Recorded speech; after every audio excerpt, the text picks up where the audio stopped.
Commissioner and the production team, I'm in your hands. I see there are still a few people that are joining.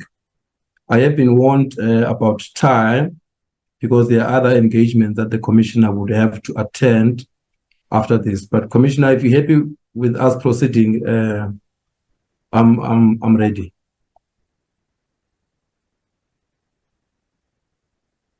Good morning, Sia. I think we're ready.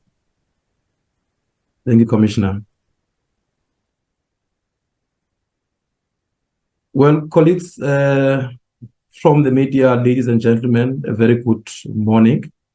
And on behalf of all of us in South Africa, the sport capital on African soil, we send our warm, proudly South African greetings to Commissioner Doris Tsepe. I don't know if Deputy Commissioner Hardin Rajisusu has been able to join, as well as the Commission's Chief Economist, Mr. James Hodge. I earlier joked with the Commissioner that we are a country that is hungover from the epic wins of the Springboks and the Proteas. All of the speakers that I've mentioned, Commissioner Doris Tsepe, Mr. James Hodge, are joining us via Zoom from the freezing shores of Barcelona in Spain. And no, they are not on a holiday. They're actually hard at work attending to the 2023 annual conference of the International Competition Network, which is one of the significant institutions for competition regulation across the length and breadth of the world. And among other things, they are there to showcase the good work the Commission has been doing in fulfilling its legislative mandate while learning from best practices. I'm listening. From their counterparts in various parts of the world. Production team, please help me with the monitoring of foreign audios on the platform. We are expecting that there should be one speaker at a time. I'm also happy to acknowledge Chief Legal Counsel, Mr. Bakema Jenge, and other members of the Executive Committee that have been able to join. Good morning, colleagues.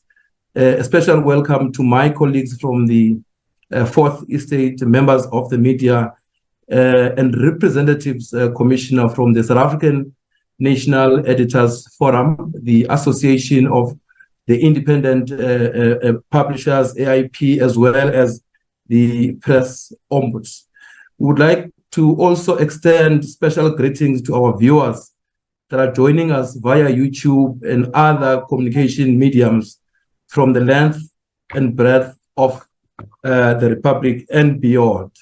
Ladies and gentlemen, this is the official launch of the Media and Digital Platforms Market Inquiry, to be now known as MDPMI. My name is Siyabulela Makunga. I am the spokesperson for the Competition Commission of South Africa, and I've been assigned to direct the proceedings of today's program. But I'm not alone. I am assisted by my colleagues, Sipho Ngwema, Chandra Prince, Tukelo Makwela, Abraham Tiro, and Itibucheng Palare, all of whom are responsible for the multimedia production of today's programs. Thank you very much, colleagues. Let me assure you that we don't intend to keep you here beyond the hour mark, as we appreciate that you are taking time from your busy schedule to attend yet another launch of the market inquiry. Colleagues, I would like to kick off, Commissioner, with your permission, by joining millions of South Africans and the peoples of the world in congratulating a milestone of the Springboks winning a crucial game, proceeding to the semi-final of the 2023 Rugby World Cup, as well as the Proteas for continuing to make us proud this past weekend. And indeed, we believe that the spirit that they have showcased affirm that we are stronger together. I am not sure, Commissioner, whether this is by design or sheer coincidence that every time we host an event of this nature, the national teams have won something. I, however, suspect that there is a common denominator among these teams, including the Team Competition Commission of South Africa, that they carry the hopes of the people of South Africa in their respective fraternal fronts, being rich or poor, black, pink, or white. They are a true bunch of proud winners. And talking about winning, ladies and gentlemen, Commissioner, members of the media had asked me to extend congratulatory messages to yourself and your teams for one, the special hosting, a successful hosting of a world-class annual competition conference, which was held in the north part of Gauteng in late September this year. To the recent announcement of the groundbreaking settlement with Unilever South Africa, out of which we believe that SMEs in the manufacturing, logistics, wholesale, and distribution sectors, as well as 18,780 public schools that stand to benefit from this order, are actually appreciating the interventions and the work the Commission continues to do in leveling the playing field and ensuring that we indeed create an inclusive economic growth in the Republic of South Africa. 3, for successfully litigating at the Competition Appeal Court, in which Tsunami, a company that has charged or overpriced 3-player face mask when they supplied same to the South African police at the height of COVID-19, evading a 3.5 penalty, which was ordered by the tribunal in April 2020. Lastly, the commendable work that the Commission continues to do in monitoring food prices. Just yesterday, Commissioner, the president of the ruling party has acknowledged the efforts that the Commission has been doing in this regard. Ladies and gentlemen, at this juncture, I would like to introduce the panel of speakers for today's programs, and this I will do in no particular order, especially that I am limited with the viewing of knowing who's on the left and the right. I have picked up that Commissioner and James are sharing a gadget. I don't know, Commissioner, if this is one of the cost containment measures that the Commission is employing. I do wish to acknowledge Commissioner Doris Tsepe, who is the Competition Commissioner for the Competition Commission of South Africa. Mr. James Hoss, our Chief Economist, who I believe is no stranger or a darling of the media, especially when it comes to matters that relate to monitoring of essential food products and services.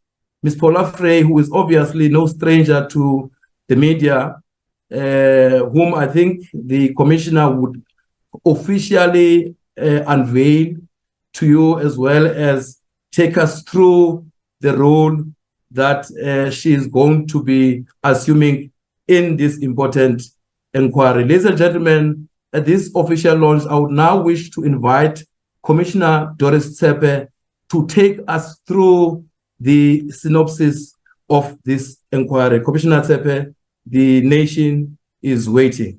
Thank you.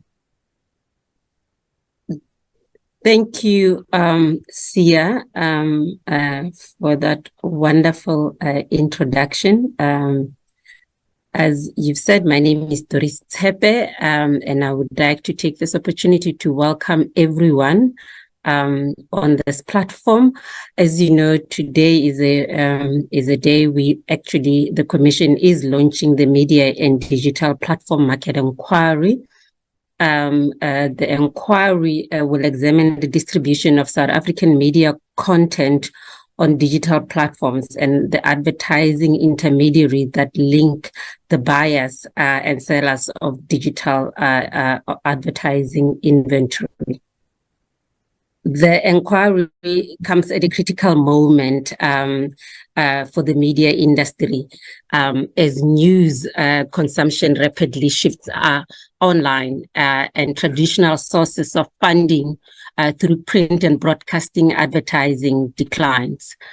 Whilst digital offers the potential for new services of funding, the media must compete with the search and social media platform used by consumers to discover media stories for such funding. Those platforms, as gateways for consumers, also shape who wins and loses in the battle for consumer attention among media companies, impacting on the very media landscapes itself. The media, as you all know, is not just any market, but rather one that is critical for an informed public and most importantly for a well-functioning democracy. To fulfill that role, the media needs to have a sustainable business model and needs to support a diversity of views that are placed before the public. The inquiry will pick on some of these issues that are being debated, as you know, not just locally in South Africa, but globally. It goes further insofar as it will explore the impact of platforms on the diversity of news and sustainable entry and expansion of smaller and historically disadvantaged news organization, the impact on news broadcasters, including the public broadcaster, and the emergence of artificial intelligence chatbots that may use media content to be trained and compete against the media at the same time. The market inquiry is important, coming at a critical point in our national journey. Without any further ado, I think it would be useful for me to introduce the panel that will be responsible for this market, for the media and digital platforms market inquiry. As Sia has just said, the panel will be chaired by the current acting Deputy Commissioner and Chief Economist for the Competition Commission, Mr. James Hodge. James will be assisted by Paula Frey, who will be serving as another panel member. James, as you all know, chaired the recently completed online intermediation platform market inquiry, bringing with him to the panel an extensive understanding of digital markets, competition law, and the market inquiry process under the new amendment. Paula needs no introduction. She is an esteemed veteran South African media practitioner with experience locally and abroad. She brings to the panel deep understanding of the media markets. Her journalism career began in the 1990s when she climbed the ranks to become the executive news editor of The Star and later took on the role of editor of the Saturday Star. Over the years, Paula has dedicated herself to advancing news organization and journalistic excellence both locally and across the African continent by providing training, mentorship, and support through initiatives such as Frey College and Frey Intermedia. During this period, she also held the position of African Director for the Interpress Service and served as the president of the New Humanitarian. Paula is a founding board member of the Accountability Lab and has served as a deputy press ombudsman and a public representative on the SA Press Council. We are indeed privileged and excited to have Paula as a panel member. As is required, the panel will be supported by a technical team. all of whom were part of the recently completed online intermediation platform market inquiry. They bring with them a deep expertise, not only of the digital markets, but also on the market inquiry process under the new amendments. Their talent and experience will ensure a market inquiry that establishes a deep understanding of the markets involved and the competitive process. Lastly, I just wanted to talk about the process and timelines. As we launch today, the market inquiry, the inquiry will also release the statement of issues. The statement of issues, as you would have seen in the previous market inquiry, will flesh out the issues that the inquiry seeks to explore under each of the areas of the scope outlined in the terms of reference. Stakeholders are encouraged to make submissions on the statement of issues by 14 November. The inquiry will also be sending requests for information to key stakeholders in the media and digital platforms that fall within the scope of inquiry. Whilst the legislation requires that the market inquiry must be completed within 18 months, given the importance of the issues that will be discussed in this market inquiry, the Commission is aiming to complete this inquiry in a shorter time frame of 15 months. I will now like to take this opportunity in conclusion to hand over to Paula to outline in more detail the context of the issues facing the media as consumption of news shifts online. And then later on, James will set out in more detail the scope of the inquiry. Thank you very much to all of you for coming to this launch. I'll hand over to Paula. Thank you. Thank you very, very much, Commissioner. I'm very honored to serve on this panel, the Media and Digital Platforms Market Inquiry. And the reason for that is purely because of the role of the media in our society. I think the media's role as the fourth estate places on it particular responsibility in a democracy. The Press Code of Conduct and Press Code of Ethics and Conduct for South African print and online media's preamble states that the media exists to serve society. Their freedom provides for independent scrutiny of the forces that shape society and is essential to realizing the promise of democracy.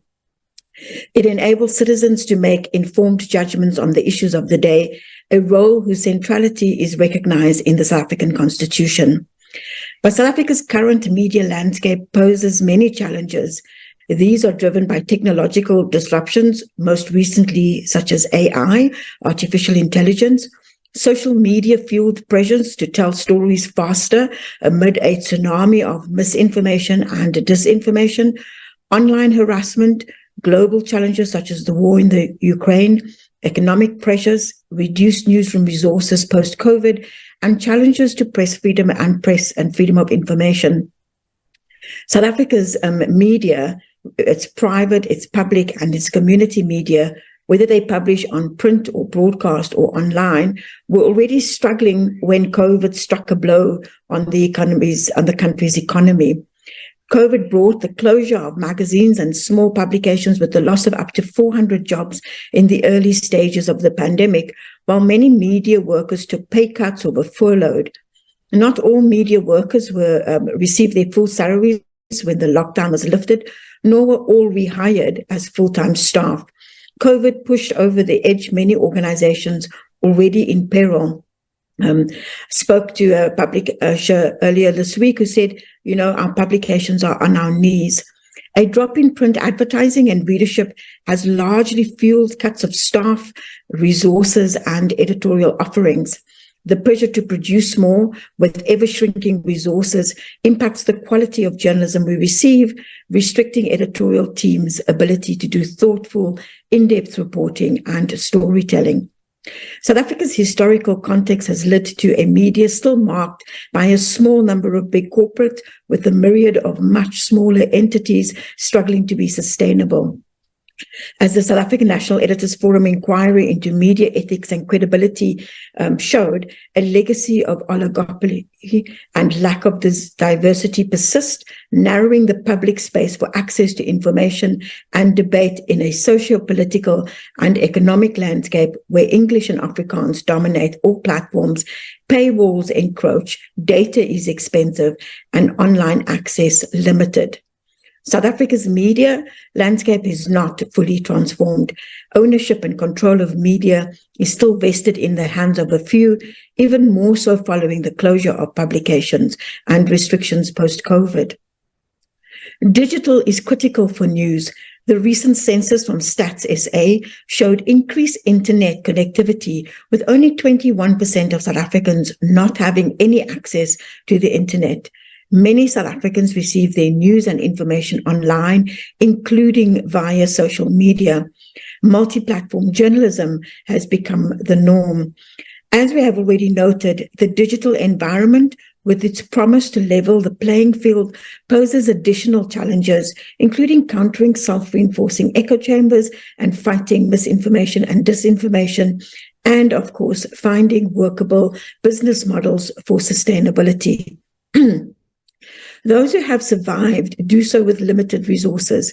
Indeed, newsrooms are expected to do more with fewer resources. The media must find a new business model while the machine is still moving. South Africa's community media, spread across the country and serving underserved populations, are struggling to survive. Their challenges are often invisible. The growing discussion on media as a social good recognizes the role it plays in a democracy. There is a growing discussion that public interest journalism should be supported, protected, and made accessible to all to serve the public in line with the constitutional principles of access to information, freedom of expression, equality, dignity, transparency, and accountability. And to play this role, South Africa's media needs to be sustainable. Let me leave it there and hand over to James.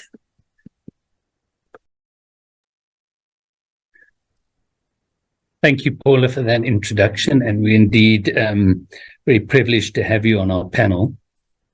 So as the Commissioner indicated, these topics are being explored globally in many jurisdictions. But this inquiry does go further and deeper than most of those debates. So for one, it's not just on the print media, but we're focusing on news broadcasters too. And the reason for this is that increasingly the news broadcasters and even the public broadcaster is reliant on video sharing platforms and other news aggregation and search and social media platforms to distribute its news and to generate income as consumers move away from the sort of time-based approach of looking for the 7 o'clock news. The other thing, as Paula has fleshed out, is a strong focus on the diversity of voice and public interest journalism, and where the digital platforms fulfill that role. Globally, some of the criticism of settlements that have happened is that these have favored the established media and not promoted that diversity. In South Africa, that cannot be something that we could tolerate. And lastly, we include artificial intelligence. It is something that has rapidly exploded since almost a year ago, where ChatGPT was launched for the public, and we've seen the power of that chatbot. And whereas previously those chatbots only had access to historical information, recent announcements have indicated that they now can track real-time data, which means that they have the potential to become a source for current affairs and displace direct sourcing from the media themselves. So from the media perspective, we've included the print and broadcasters as well. We've also included community and vernacular language newspapers as well. In terms of platforms, we're covering search engines, social media sites, video sharing, news aggregators, generative AI, and of course your ad tech components, which include those that sell the inventory of news publishers, those that place adverts for the advertisers, and the exchanges that operate in between. The inquiry has 7 broad areas of focus set out in the terms of reference, and which are fleshed out in the statement of issues, which is now available on our website. The first scope item is to look at the trends, adoption, and use of digital platforms by consumers in South Africa for their news consumption, and how that is shaping the revenues and also the costs of news organizations. This will include as well looking at the extent to which the media has resorted to things like donor funding in order to support itself and the news media, as well as the ability of smaller news organizations to even establish an online presence and meaningful presence and get revenue from the digital platforms. As we move from the traditional sources of funding to the new digital age, it's imperative that the digital is able to deliver on the revenues needed to fund those journalistic requirements. The second element looks at broadly the extent of competition and potential distortion of competition between the digital platforms and the news media. Both digital platforms and the news media use an advertising funded model predominantly. And that puts them potentially in competition, not just for that advertising revenue, but also the consumer data that is required to support that advertising process. So this part of the inquiry will examine the extent to which those digital platforms, as your first gateway for consumers, are starting to control the news media, the traffic to the news media sites, and how they seek to retain the attention and engagement of consumers on their own site, and whether that distorts the revenue funding for the news media. Given that we've included news aggregation sites as well, which can be subscription funded, we'll also be looking at how those intermediaries which seek to provide consumers with a one-stop shop for news media, how they may compete with, in fact, the news publisher's own subscription attempts as well. The third area of the inquiry will look at that relationship in terms of just the bargaining power and dynamics. So what we have seen, although that the digital platforms may compete with the news media, they're also an intermediary to the consumer, and that relationship may mean that they can, in fact, extract benefits potentially for themselves at the expense of the news media. And the idea is to explore that relationship and see whether there is an imbalance and what the implications are.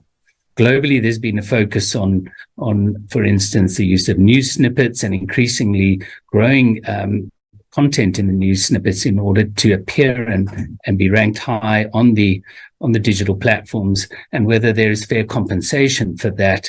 And that's a feature of these bargaining dynamics between the news media and the digital platforms. But it may extend beyond that, for instance, on the share of advertising revenue, where in fact the news platform, the digital platforms provide a revenue share to the news media. The fourth area is really looking at how digital platforms may shape competition between news media organizations. So what we have learned from the previous inquiry is that in these important platforms, your visibility and discoverability on the platform shapes that competition between those who are listed on the platform. And the algorithms that determine which news stories are placed at the top, what the ranking in news stories are, which news stories get prominence in the default feed of a social media account or a news aggregation site, will all shape who wins and loses in the media game. Given our focus on the diversity of news sources and the desire not to have a concentrated media industry, this is a critical component of the inquiry and something that hasn't really received attention globally to the extent that we would think is important in the South African context. The fifth element is looking at the advertising technology. It's an incredibly technical area of work, but in essence, the advertising technology seeks to match buyers of advertising in terms of the inventory on the news media sites and also the advertisers themselves. But this has also been a focus of some investigation by jurisdictions globally, as many of the big ad tech companies, as they're known, are also linked to the digital platforms. And this may create conflicts of interest about where advertising is directed, what consumer data is available both to the news publishers as well as the advertisers themselves, and also the share of the advertising that is taken by these intermediaries. So whilst news publishers still continue to sell some of their digital inventory themselves. Increasingly, they may be reliant on these advertising intermediaries. And the focus of the inquiry will be to understand that relationship and whether there are features of that market that may distort how much advertising reaches the news publishers, the price for that advertising, and the share they get of that advertising rand. The sixth area is in respect of AI, and in particular, both the chatbots, but also the integration of AI tools into the digital platforms to optimize their ranking, their search results, and how they've put forward for consumers the social media that will most generate the attention and engagement of the consumer. So the focus really is on how generative AI is likely to evolve. We've seen a massive transition on how news consumption has evolved in the digital era from what it was traditionally. And AI may present that next moment in time where news consumption shifts to chatbots and other sources, where news media is almost disintermediated potentially. So we need to understand those trends, and that will be something that is ongoing as it's likely to evolve very rapidly during the course of this inquiry. Lastly, we look to understand how these market features and the distribution of content online and the role of digital platforms impacts on the quality of news and consumer choice that is presented. As Paula aptly put it, the public needs to be informed. They need a range of diverse voices, and they need to have public interest journalism, investigative journalism placed before them. So it's not just about the diversity of news, but also the quality, and whether investigative journalism is rewarded and good stories rewarded on digital platforms or not. And certainly this will be an interesting area, I think, for South Africa and for investigation by the inquiry. So those are the 7 areas of the scope. As with any inquiry, if we do find that there are features that do distort competition, then we'll be looking to find remedial actions. And the Commission's powers under the new amendment means that we can impose binding remedial actions. So we will be engaging through this inquiry process, not just on understanding those markets, but where stakeholders have identified concerns, then what is the most appropriate remedial action and proportionate and practical to implement. So with that, Sia, as MC, we wrap up what the scope is. As I indicated, the statement of issues is on the website. The media and platforms will be receiving requests for information, and we do ask that anyone making submissions on the statement of issues, please provide evidence and support for the views that you do express. As an evidence-based process, it's important that we have that in order to make robust findings in the inquiry. And of course, we request that the information requests are responded to timeously as well. Thank you, Sia. Thank you very much, James. Thank you very much, Commissioner Doris Tsepe, Paula, for helping us understand the nitty-gritties and the focus areas of this investigation. I do wish to just take over from James and remind members of the media that there is a link that we're going to share with you, and additional information that we will provide, which include the media statement on this particular launch, the statement of issues. James has made emphasis on the importance of stakeholders, especially the affected and interest groups, to make this submission, especially written submission, which become very critical for the panel in understanding more the issues that are confronting the sector. I have noted that one of the things that Paula had said, that during the height of COVID-19, we've seen newsrooms shrinking, people losing jobs.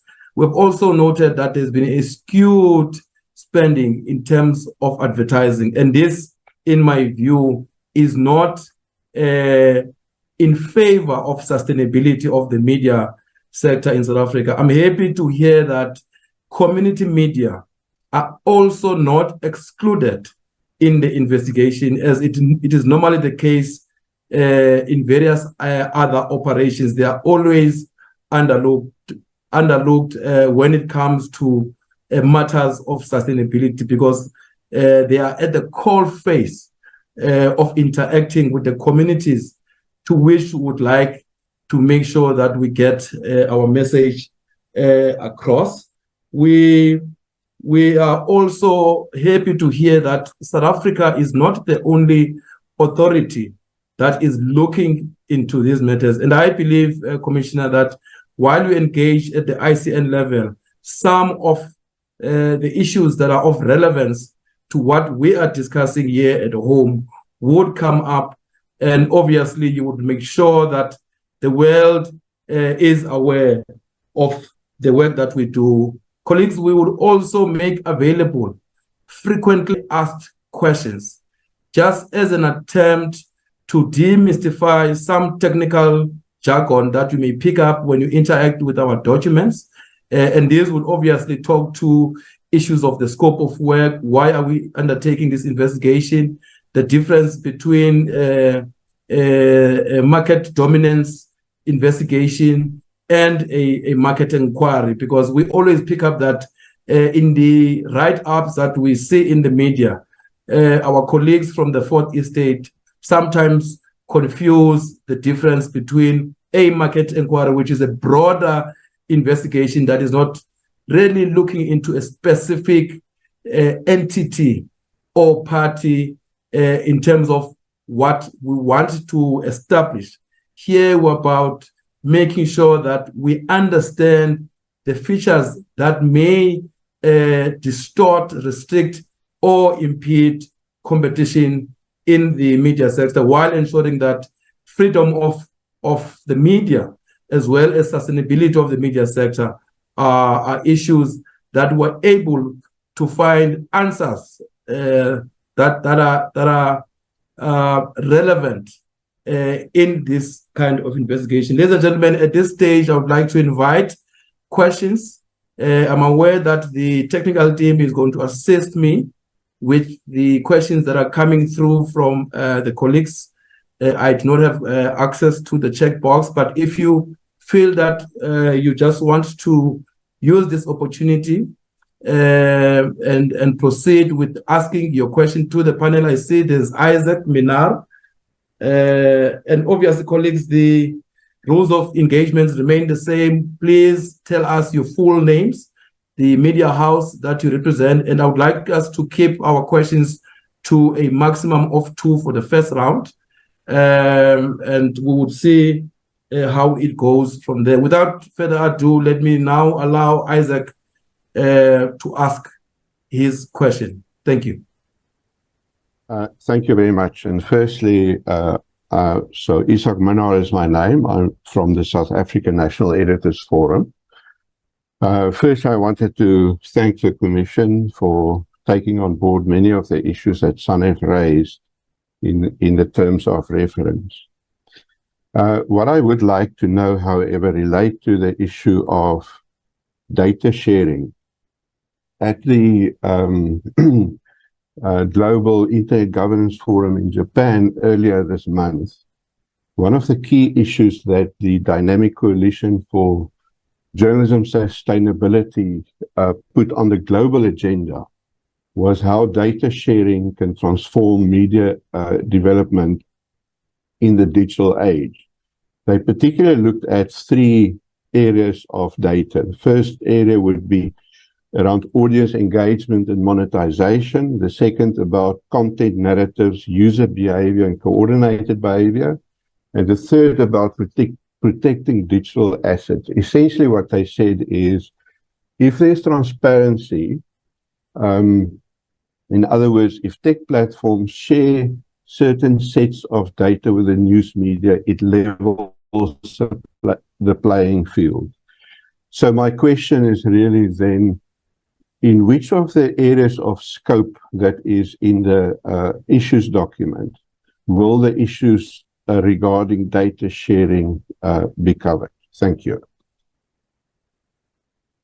Thank you very much, Isaac. Next one, colleagues, while we wait for the other questions coming through from the chat box. I think, James, you may proceed and tackle the question that has come through. Colleagues must have captured well the insight that all three of you have shared this morning. Thank you. Please proceed, James. Thanks, Sia, and thanks for the question, Isaac. And we do, just to say, we appreciate the participation. I think these market inquiries succeed or fail based on the quality of that engagement with stakeholders and all stakeholders. And we know this takes time for many stakeholders, especially who are trying to run a business and a small business for that matter, to engage, and we can be quite demanding, but we do appreciate that sort of engagement. As you rightly point out, the issue of data is incredibly important. The understanding of the consumer on who consumes your platform is a critical component of selling advertising. And this does in fact fall under the second element of the scope, which is the extent to which digital platforms may compete with news media organizations and broadcasters themselves. And this is because that competition is not just about the advertising revenue, but also the control of consumer data in that process. Because that consumer data, certainly when used within the advertising intermediaries, may direct traffic to certain sources of information as opposed to or advertising inventory as opposed to others, if there's better targeting and more performance assessment.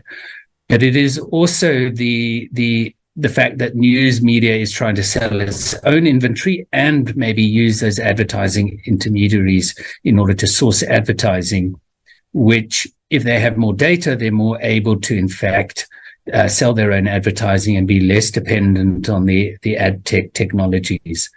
And that provides a bit of lack of dependency and countervailing power. So it is a critically important area. And obviously within that, there's also the question of data privacy as well. And we will engage the information regulator on that aspect. But where information tends to be aggregated and anonymous, those issues tend not to arise. So we should cover that, and we look forward to also the SANEF and others' response on that, as well as the digital platform, so we understand in detail what data is access to. Thank you very much, James. Thank you very much, Isaac. I picked up that you have left us some information on the chat box. The team will definitely make sure that that information is passed on to the chairperson of the inquiry and the entire panel. Colleagues, there's also a question from Dimitri Martins, I think. FID Research Expert Group, will the Commission inquiry include the impact of AI on the media in this inquiry? That is a question, James. I know you have touched on it, but you might want to just maybe use the opportunity to emphasize more. Yeah, thanks, Isia, and Dimitri, thank you for that question. As indicated, that is one of the items in the scope. In fact, item 6 in the terms of reference, and is also fleshed out in the statement of issues as to what in particular we're looking at. So the focus on AI is really on the impact of AI's use in your search and social media algorithms and how that may change and impact on the media. So although we're looking at the current algorithms and how they impact on the performance of different news organizations on those platforms, AI is increasingly being integrated into those tools, and that may start to impact as well. And the transparency of algorithms and the like is also an important element raised by the news media locally and abroad as to the transparency of that, so that when those algorithms change and suddenly news media is demoted down the rankings, how do you understand what is important and can optimize your position as well? The other aspect is the role of chatbots and whether they are going to evolve into a situation where consumers seek to consume news through those chatbots or understand news stories in more depth. Transparency of that, so that what we won't be looking at, though, is almost the use of AI tools within the media itself and how they may use those tools in order to optimize their own processes as well. So the focus is really on the competitive aspects. Thank you, James. There's another question from Lonnie Prinsloo of the Bloomberg. So is there an option that big tech such as Facebook and Google AI models will have to pay for the work of local news media outlets? James, you may proceed. Thanks, Ian. And importantly, we can't determine the outcome of the inquiry right at the beginning of the launch. So an inquiry is precisely an inquiry which involves understanding markets in depth first. But certainly included in the inquiry is whether these AI models are in fact trained on the media content.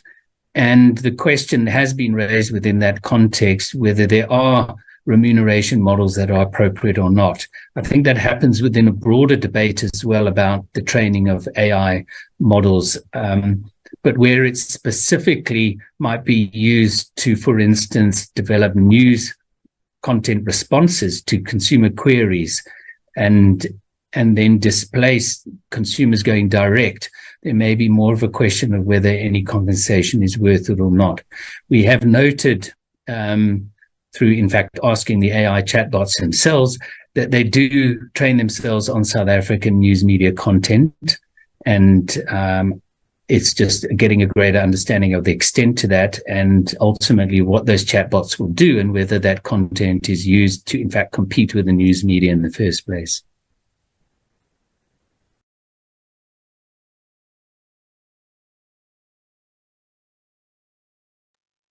Sorry, colleagues, there was a technical glitch on my part.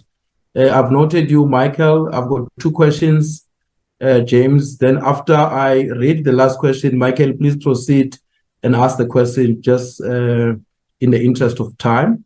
Mondema Otto from Sikawo Media Lab is asking, will the inquiry also cover the impact of digital media on regional media outlets? Jan Fournier from News24, are you expecting search engines and social media sites to share their algorithms with you? Haven't you kept these a secret? Michael, please proceed and ask the last question in this round, and then we allow the panel to answer. Thank you. Okay, Sia, can you hear me? Hi. I can hear you loud and clear. Thank you very much. Michael Markowitz, head of the Gordon Institute of Business Science Media Leadership think tank. Thank you very much for launching this inquiry, which is eagerly anticipated. Just one question. There has been a response globally, as I'm sure some of the Commission might be aware, that the big tech platforms have responded to regulation and remedies in other markets by either threatening or carrying out a threat to block news sites as a form of a reaction to regulation and legislation. Will the Commission be looking at whether such a response is valid in terms of competition law? I know that the Canadian publishers have launched an antitrust complaint to the Competition Bureau there in response to that behavior. And I just wanted to know whether the potential responses of big tech to regulation will be an area of investigation as well. Thank you.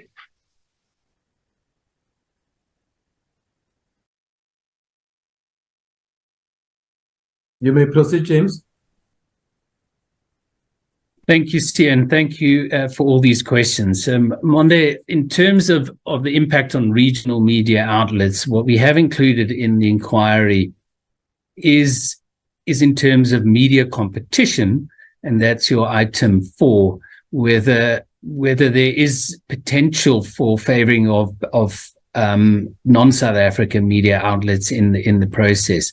I think obviously there is a balance in terms of getting that diversity of views. It's important to be also exposed to different global sources as well. but whether there's a particular imbalance in that or not. So certainly it would be within the scope of the inquiry to see what news media organizations are more prominently displayed.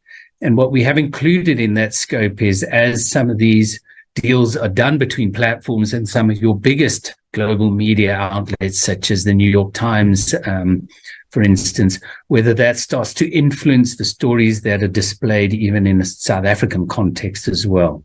So there's certainly an aspect of that, and within this media inquiry, and you'll see within the scope of issues, the statement of issues, if there are other areas that you feel fall within this inquiry, or where the inquiry should be extended and for what reasons, then we also allow those sort of submissions and we reassess throughout the inquiry.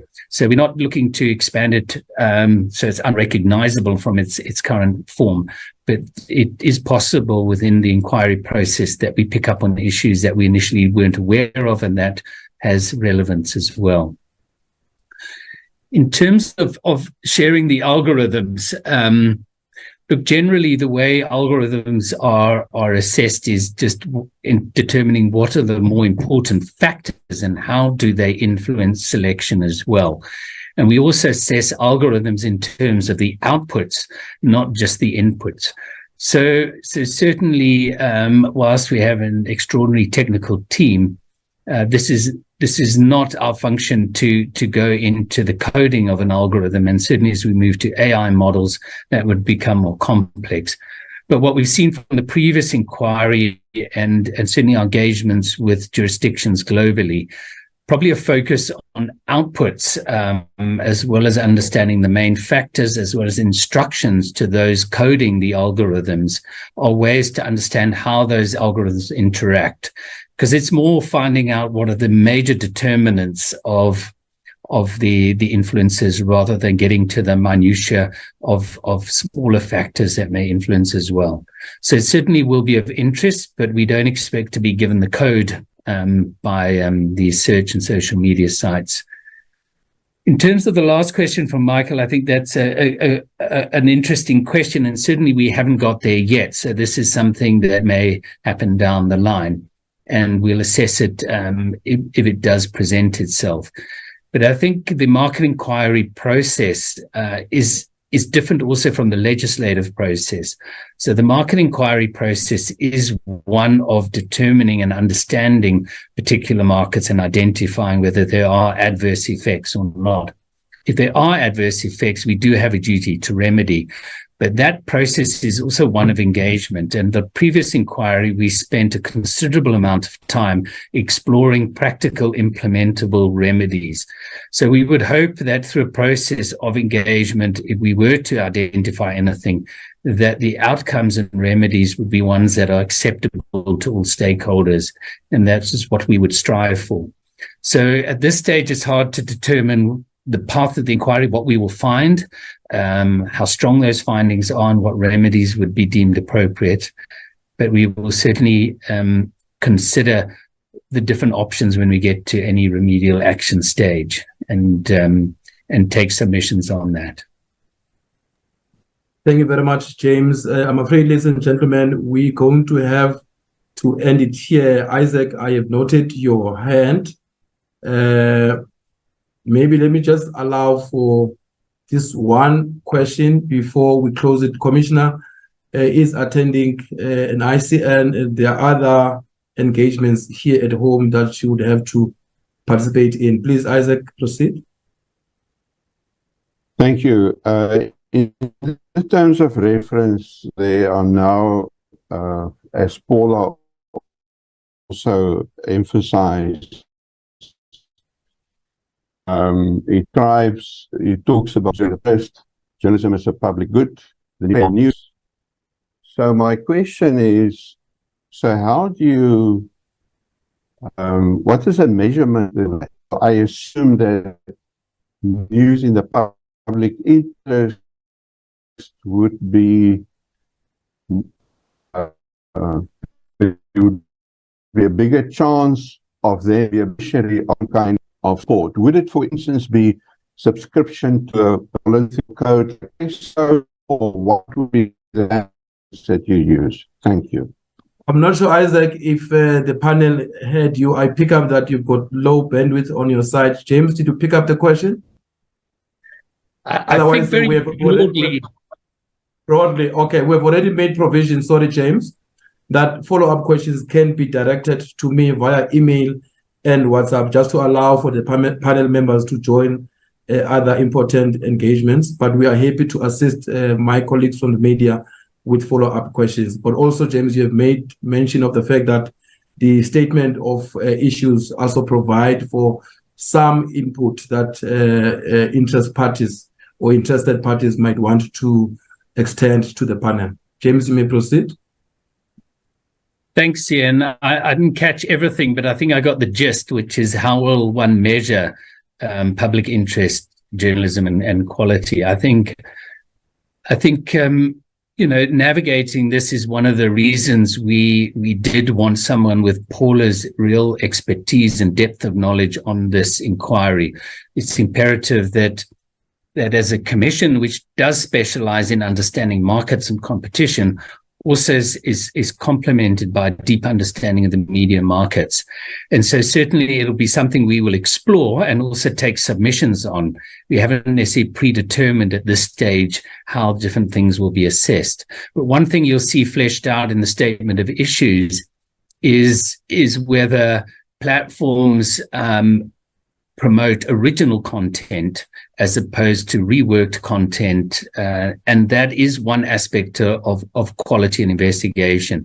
But the other aspect of quality is, of course, the sustainability of funding, whether you can support investigative journalists, and the number of journalists in the newsroom all affect quality. So there are many ways to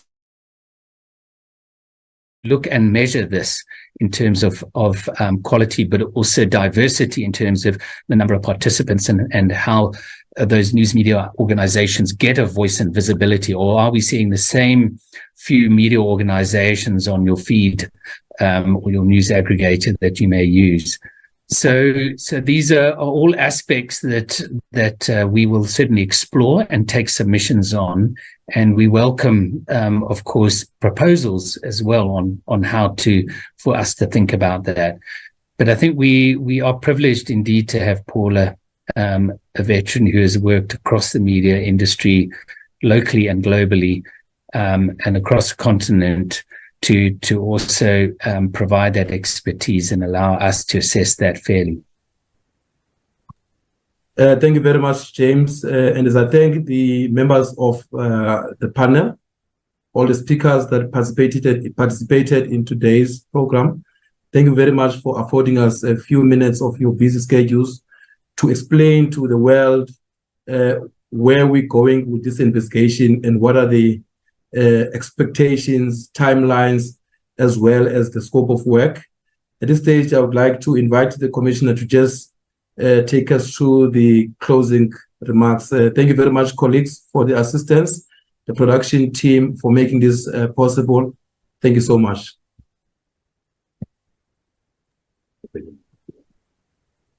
Thank you, Sia. I would like to, as you've just stated, thank all the media houses and all organizations that joined us today for this launch, and the team, the communication team, particularly you, Sia, and Sipho Ngwema, and your communication team for arranging this launch. I would also like to thank both James as the chairperson of the Market Inquiry, together with Paula, Ray, the other panel members, and the technical team for the work that they have already done. As I said earlier on, that we already have released the statement of issues, which is on our website already. We're very grateful to the team for the work that they. And we look forward to the work of the Market Inquiry as it engages on these critical issues on media and digital platform market. It is an important market as I said, not just for disseminating information to the public, but also for a well-functioning forward to the outcome of the inquiry. I'm very grateful to James and Paula and the technical team for agreeing to conduct this market inquiry within the short period of time that they've agreed to, and would encourage all stakeholders to engage with the panel as effectively as possible. Thank you and goodbye. Thank you, Commissioner. Goodbye. I guess we will see you at the final. I know President Ramaphosa is waiting at the venue. Thank you, colleagues. Bye.